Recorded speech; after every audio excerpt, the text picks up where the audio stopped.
Bismillahirrahmanirrahim. Assalamualaikum warahmatullahi taala wabarakatuh. Alhamdulillahirabbil alamin wa sallallahu ala sayyidina Muhammadin wa ala alihi washabihi wasallam. Amma ba'du. Kita sekarang sedang memasuki minggu krusial di dalam permasalahan ijazahnya Roy Suryo ini. Dalam pengertian ijazah palsunya Jokowi ya, bukan ijazahnya Roy Suryo. Tapi yang mempermasalahkan kan atau yang dipermasalahkan di sini adalah Roy Suryo. Nah, jadi kenapa jadi banyak begitu konten mengenai hal ini? Karena ini adalah minggu-minggunya krusial.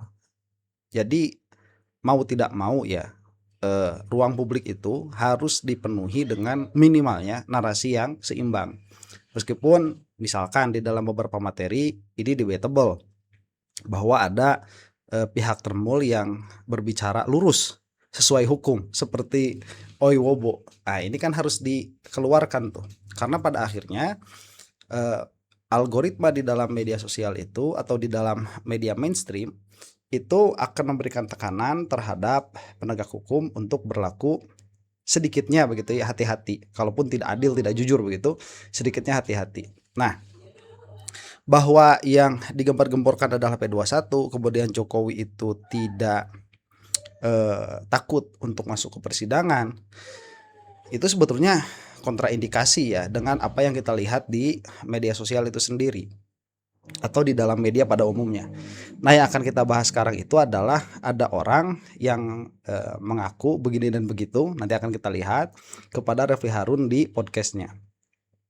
Sebelum masuk ke situ, saya memberikan dulu informasi bahwa beberapa waktu yang lalu itu ada komentator ya di kolom komentar saya itu yang getol sekali memberikan pandangannya, yang mana yang bersangkutan itu pernah bekerja di percetakan lah begitu ya, atau fotokopi atau percetakan, saya agak lupa itu, dalam beberapa tahun. Jadi tahu betul bagaimana ijazah itu prosesnya dicetak. Nah, ini yang akan kita lihat saat ini. Jadi untuk membantah apa ini? Yaitu untuk membantah perkataan para termul yang selalu mengatakan bahwa Jokowi itu memiliki teman begitu ya yang siap untuk disumpah, kemudian disumpah di bawah untuk bersaksi di bawah sumpah maksudnya ya di persidangan, kemudian memiliki seabreg saksi-saksi yang akan menyatakan bahwa Jokowi itu kuliah di UGM dan lain sebagainya. Padahal materinya bukan itu. Materinya itu adalah pencemaran nama baik berlandaskan ijazah palsu atau dikatakan ijazahnya itu palsu. Nah, kenapa ini menarik? Karena yang namanya bukti itu dia harus linear dengan apa yang diklaim. Jadi kalau misalkan sekarang klaimnya adalah ijazah asli, tetapi bukti yang dikeluarkan adalah kuliah di UGM, itu tidak linear. Nah, justru yang akan sangat menakutkan bagi Jokowi kalau hakimnya adil begitu ya, yang mana seharusnya demikian. Saksi-saksi seperti inilah yang akan menjatuhkan Joko Widodo sejatuh-jatuhnya di persidangan. Karena argumen mereka bahwa Joko Widodo itu memiliki teman-teman yang siap untuk disumpah di depan pengadilan, hal itu pun sama berlaku bagi orang-orang seperti ini, yaitu bagi ahli-ahli yang saat itu bekerja di fotokopi atau bekerja di percetakan, atau ya bagi orang yang memang mengaku betul bahwa dia adalah yang mencetak ijazah palsunya Jokowi. Mau bagaimana? Itu kan linear, langsung tembus. Jadi apakah Roy Suryo itu mempermasalahkan Jokowi kuliah di UGM?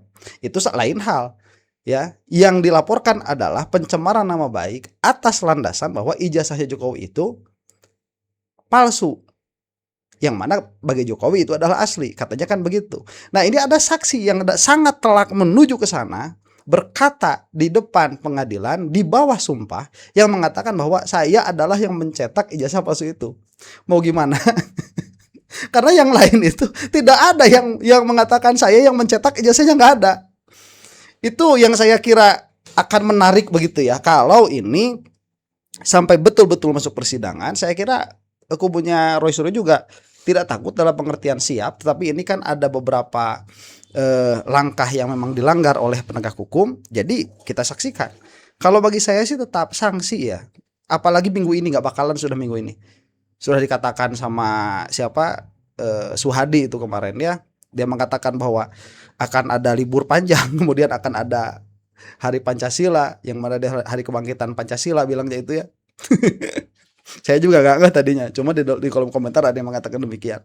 Oke lah, kita langsung saja saksikan. Dia itu mukodimahnya tuh. Kita saksikan ini. Saya tiba-tiba mendapatkan informasi dari Anda mengenai bahwa Anda pernah melakukan semacam apa istilahnya, nanti Anda jelaskan sendiri, terhadap ijazah Fakultas Kehutanan nomor, kalau tidak salah Anda sebutkan 1115 ya kan? 1117 dan 1120 begitu ya? Betul. Nah, itu 3 ijazah. Kita tidak sebutkan ijazah itu nama punya siapa, tapi sekali lagi 1115, 1117 dan 1120. Itu ya, ijazah dari Fakultas Kehutanan ya? Fakultas Kehutanan tahun untuk tahun kelulusan yang sama. Jadi bukan tahun masuk ya. Oke, tahun kelulusan yang sama. Oke, bro, silakan Anda menjelaskan sedetail-detailnya sesuai dengan prinsip jurnalistik ya kan? Kapan, apa, siapa? Kalau siapanya Anda sebutkan saja nomor ijazah kan? Ya. Apanya Anda melakukan apa? Kemudian di mana? Kapan? Ya kan? Mengapa? Bagaimana? Silakan Anda sebutkan sesuai dengan urutan prinsip jurnalistiknya.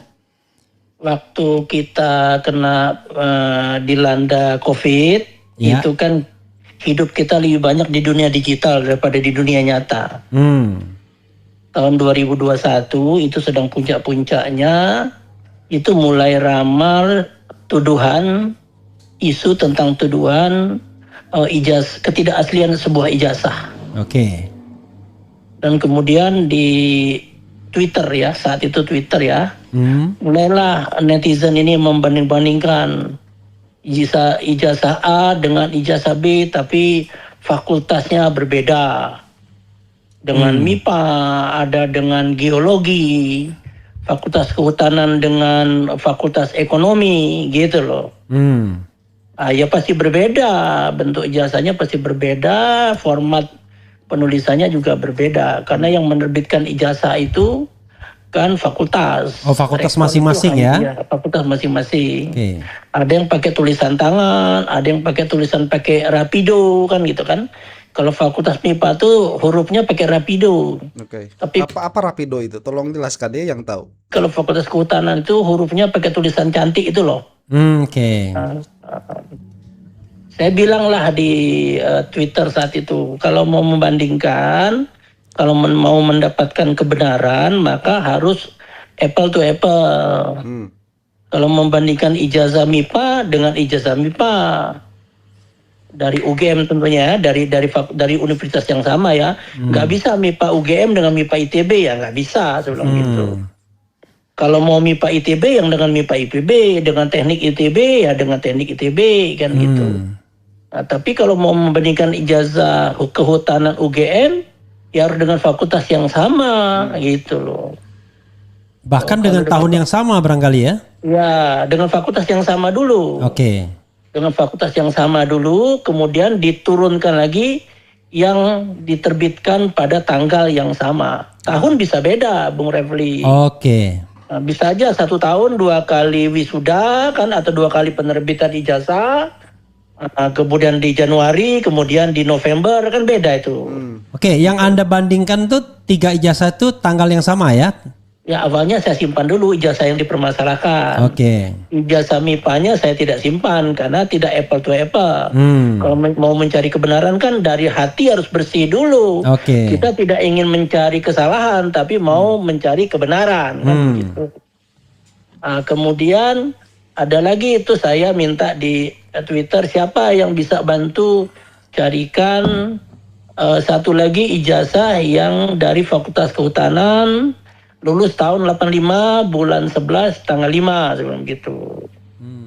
Ada 5 November 1985 ya? Ya, 5 November 1985. Ada yang tayang satu berwarna kan gitu. Saya ambil lah. Karena foto yang dituduh tidak asli ini kan hitam putih. Ya. Ya, ambillah yang berwarna 2, saya bandingkan. Sorry, maaf. Yang berwarna ini yang tadi Anda sebut nomornya tadi ya? 1117. 1117 17. 1115. Bukan 1120 yang baru Oh, pertama saya dapat 2 itu. Ya, oke, baru dapat 2 ya. Ya. Dapat 2, saya bandingkan berbeda. Begitu kan? Jadi saya tidak membandingkan tulisan, foto atau apa, tapi yang saya bandingkan adalah yang jauh lebih dalam lagi adalah belangko. Kan ijazah itu kan dibuat di atas belangko. Ya. Kalau belangkonya sudah tidak sah, ya ijazahnya pasti tidak sah gitu loh. Tapi kalau belangkonya asli, isinya beda, tidak sah, itu namanya aspal. Asli tapi palsu. Ya. Nah, cukup di belangko dulu. Kalau belangkonya sama, baru data di depannya yang kita cari kebenarannya gitu. Kalau uang palsu itu yang pertama diperiksa adalah kertasnya dulu. Ya. Dokumen itu kertasnya dulu. Kalau kertasnya sudah beda, pasti dokumennya beda. Ya. Gitu. Kalau kertasnya sama, baru isi dokumennya lagi dipelajari. 2 tingkat, gitu loh. Ya. Nah ini di belangkunya berbeda, tapi dia hanya berbeda, tidak bisa. Kalau 2 benda berbeda kan tidak kita bisa bilang bahwa ini yang benar, ini yang salah, atau ini benar, nggak bisa kan begitu. Ya, tapi kalau kemungkinan benar, kemungkinannya kan dua-duanya salah satu benar, atau tapi dua-duanya benar nggak mungkin. Nggak mungkin, karena berbeda. Iya. Gitu loh. Nah, kemudian saya minta lagi ke teman-teman di luar netizen, teman-teman di luar gitu kan, cariin dong satu lagi. Saya mendapat perbedaan, tapi bisa yang A yang minoritas atau yang B yang minoritas. Saya perlu pihak ketiga, gitu kan. Kalau voting itu kan pihak ketiga minimal ganjil kan. Gitu. Nah tiba-tiba jam 1 pagi saya dapat kiriman via WA.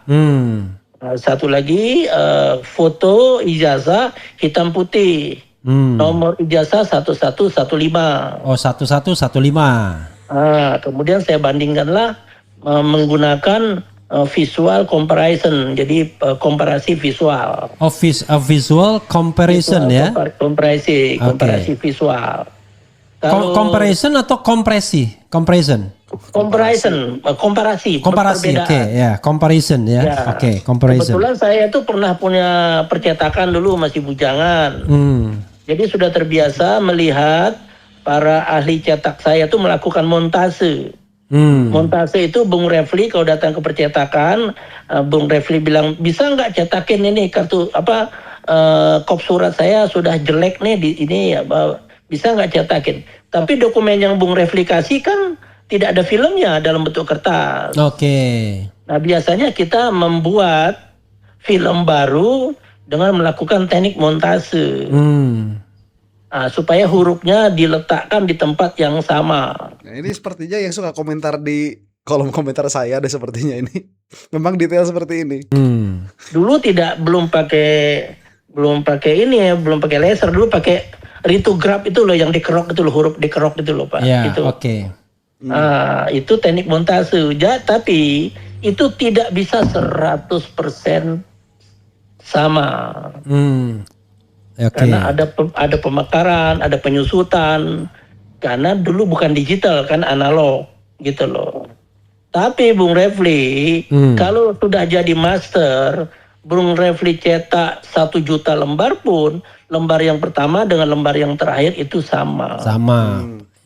Ya paling gradasi warnanya aja yang mungkin sudah ada, kalau ada pucat gitu. Tapi makanya kalau ganti tinta, tapi titiknya, lokasi titiknya itu beda. Koordinat titik setiap ini. Karena kan film itu kan raster. Raster itu ada kan jutaan titik sebetulnya. Itu kalau kita zoom kelihatan bahwa raster ini sudah berbeda dengan ini. Kalau di dalam master yang sama itu 100% sama hasilnya. Walaupun pakai warna yang berbeda, misalnya mau hitam, ganti lagi misalnya tintanya coklat atau merah. Selama menggunakan plat yang sama, master plat namanya ya, maka hasilnya akan sama. Oh itu pakai master plat ya, Master plat, percetakan itu kan pakai master plat, gitu loh kan. Nah sehingga biasanya master itu disimpan, Bung Refli. Untuk pesanan yang baru ya, untuk pesanan lain. Yang akan datang. Yeah. Master itu kita lapisi supaya tidak terjadi korosi. Kita simpan dalam rak master yang kelembapannya diatur temperatur tertentu untuk mengurangi kemungkinan dia korosi. Kita lapisin pakai zat kimia sehingga dia tertutup. Jadi tahun depan Bung Refli datang lagi, tinggal memberi nomor master. Atau cukup dengan SMS dulu. Tolong dicetakkan 500.000 lembar master 013281. Nah, kalau langganan dengan percetakan ya. Ya. Nah, saya tinggal cari master yang nomor itu, saya cetak 5,5 juta lembar. Tidak ada desain, sekali saja desain. Nah ini meskipun sudah ada teknologi SMS, berarti kan tahun 90-an ke sana tuh ya, itu teknologinya masih teknologi sama begitu. Jadi dalam pengertian setelah ada SMS ke bawah, ini teknologinya sama, teknologi yang itu yang dipakai. Makanya ini bisa jadi persaksian seorang ahli. Nah, jadi karena saya biasa bekerja di percetakan dan tahu akurasi dari penggandaan cetakan, maka dengan teknik yang saya punya pengalaman itu, saya bisa pastikan bahwa ijazah nomor 1117 ya dengan 1120 dengan 1120. Oke, artinya bisa dikatakan bahwa dua ijazah ini dicetak dari master yang berbeda. Yang berbeda. Dan rasanya tidak mungkin kalau misalnya dalam satu kesempatan ada dua master yang berbeda itu ya. Kalau Fakultas Kehutanan saat itu meluluskan 100 orang, ya. apa mungkin nyetak 100 ijazah itu belangkonya 2 master? Ya, nggak mungkin rasanya ya. Nah, itu ijazah itu UGM lah yang mesti menjelaskan supaya akal kita nih bisa menerima itu kan. Oke. Nah, baik. Itu bagus ya analisanya. Ini kalau misalkan dulu adanya dua master bagaimana? Ya berarti UGM bermasalah kalau seperti itu. Jadi udah bikin ijazah udah kayak apa yang namanya itu sertifikat ya, udah kayak sertifikat apa itu namanya itu public speaking itu yang seminar. Ya, itu udah kayak bikin sertifikat seminar, kan nggak lucu ya. Ya toh? Ya. Nah, kemudian saya tengah malam jam 1:30 dapat ijazah ketiga. Nomor 1115 Fakultas Kehutanan UGM, black and white, tertanggal 5 November 1985. Iya. Dengan tanda tangan rektor dan dekan yang sama tentunya kan. Iya. Gitu. Nah, kemudian saya dapat 3 sampel, namanya 3 sampel. Ya, 3 sampel ya. 3 sampel. Itu harus ditanyakan padahal ya, tanda tangannya itu Swamitro atau Sumitro. Kalau bisa saja yang sampel ketiga ini sama dengan sampel pertama atau sampel kedua, kan begitu. Ya, Oke. Ini penguat. Bisa sama dengan yang 1120 atau bisa beda sama sekali. 1117 kan begitu kan? Atau bisa Kita beda. nggak tahu. Atau bisa beda sama sekali. Atau bisa beda sama sekali, berarti UGM-nya harus kita kasih itu namanya record, world record gitu loh. Universitas pencetak ragam ijazah yang terbanyak di dunia kan. Oke. Nah, saya lemparlah ke TV besar supaya lebih detail ya. Karena mata kita kan lebih supaya daya pisahnya lebih tinggi. Pakai layar yang lebih besar. Saya bandingkanlah, saya jajarkan 3 ini dan kemudian saya crossing. Dulu masih pakai manual Bung Revi. Kan ada logo UGM-nya di tengah tuh. Iya. Ada ujung kelopak, ada pangkal kelopak. Iya. Dari pangkal kelopak bawah saya tarik ke ujung kelopak atas terus sampai keluar lembaran ijazah. Iya. Semua kelopak saya ambil dari ada 6 atau 7 kelopak itu. Itu kalau dia sama masternya Bung Refli. Iya. Maka dari garis yang saya tarik dari kelopak pertama ini ketemu huruf di ujung misalnya di kakinya N. Iya. Pasti kalau masternya sama semua ijazah akan ketemu di kakinya N. Oke. Kalau kelopak bawah saya tarik ketemu di kalimat di ujungnya J Yogyakarta ya. Iya. Di ujung kaki atas atau di kepalanya ya. Karena huruf itu kan panjang dari kepala sampai buntut kan. Iya. Ya kalau ini ketemu di kepala maka ijazah yang dicetak dengan master yang sama akan ketemu di kepala huruf J semua. Karena presisi tadi. Nah tapi kalau ijazah yang satu kepala J, yang satu ketemunya di perut J, Ini sudah berbeda masternya. Itu saya lakukan namanya analisa komparasi, tapi manual, teknik montasenya manual. Saya simpulkan ijazah A berbeda dengan ijazah B. Ijazah B saya tidak memberi nama, tidak menyebut nama dulu saat itu. Saya tutup namanya pakai A, B, C aja. Kita A beda dengan B, B beda dengan C, C dengan A ekuivalen, identik. Gitu loh. Ijazah A nih kalau nggak salah ijazah nomor 1115. Ya. Ijazah B ini adalah 11120. Ya. Yang ijazah C 1117. Oke, dibalik ya jadinya. Sorry, Dibalik, urutannya saya 1115, kemudian 1120, 1117. 17. Lalu kesimpulannya? Dari hasil analisa itu 1115 identik dengan 1117. Oke. 1115 tidak identik dengan 1120. Ya. Dan 1117 tidak identik dengan 1120. Oke, jadi kesimpulannya saya ulangi yaitu 1115 identik dengan 1117. Oke? Ya. Satu kesimpulannya. Kesimpulan yang kedua, 1115 tidak identik dengan 1120. Betul. Kesimpulan ketiga, 1117 tidak identik dengan 1120. Ya.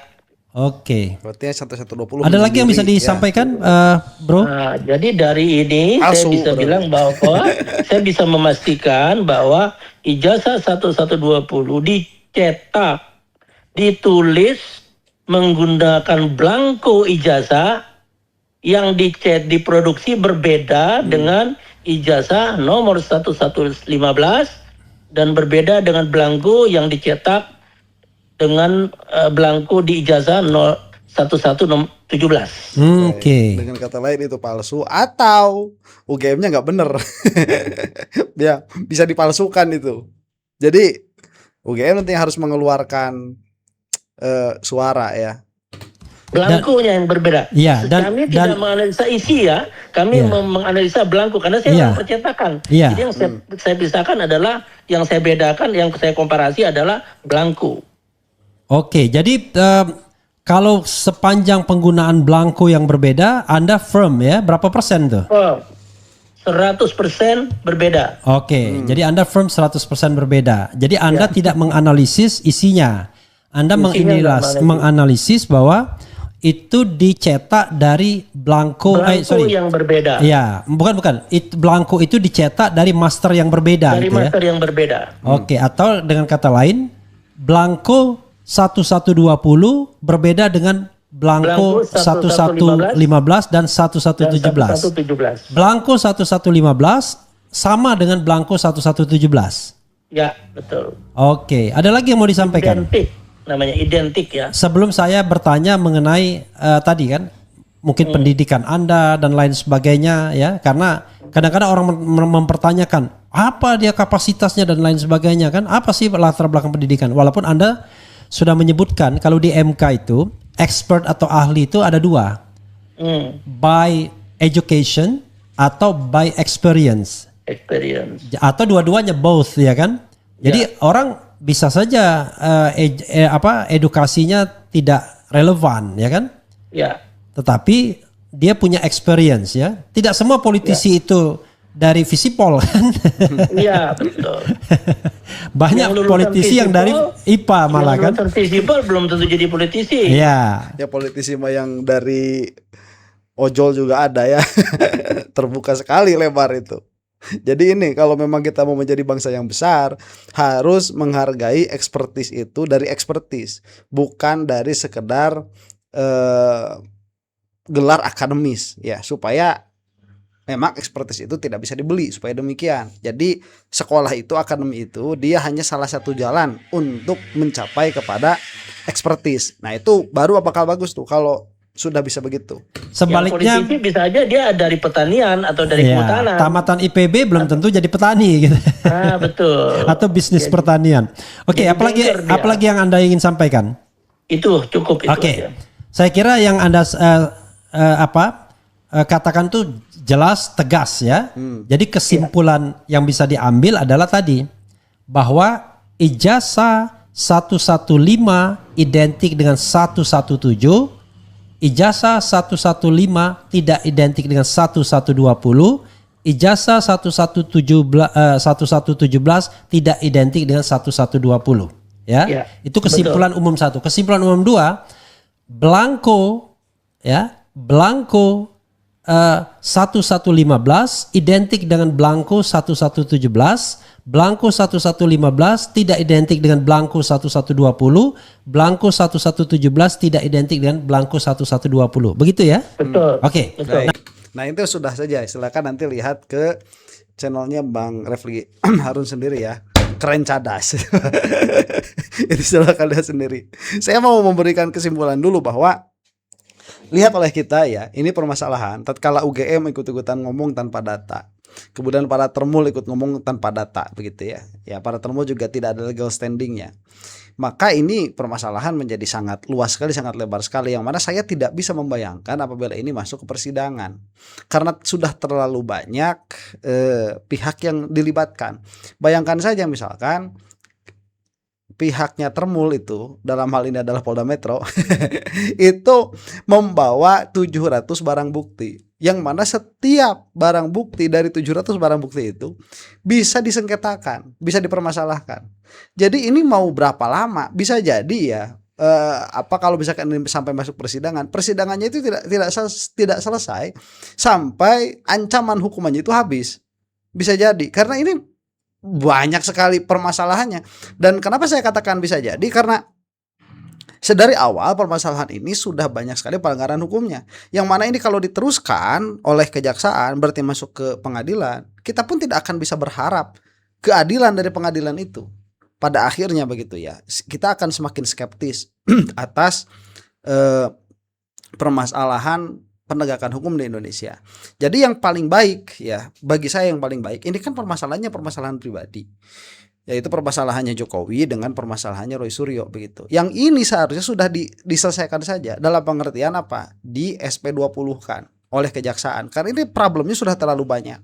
Nah, kalau misalkan nanti ada delik baru atau misalkan Jokowi mau kekeh memenjarakan Roy Suryo misalkan, itu bisa dengan laporan yang lain.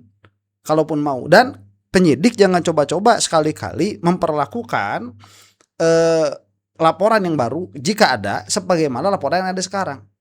Begitu. Jangan sekali-kali, karena ya ini bukan hanya tentang permasalahan soal waktu ya, tapi ini tentang permasalahan bagaimana kepolisian itu begitu ingin menyelesaikan pesanan dari Joko Widodo.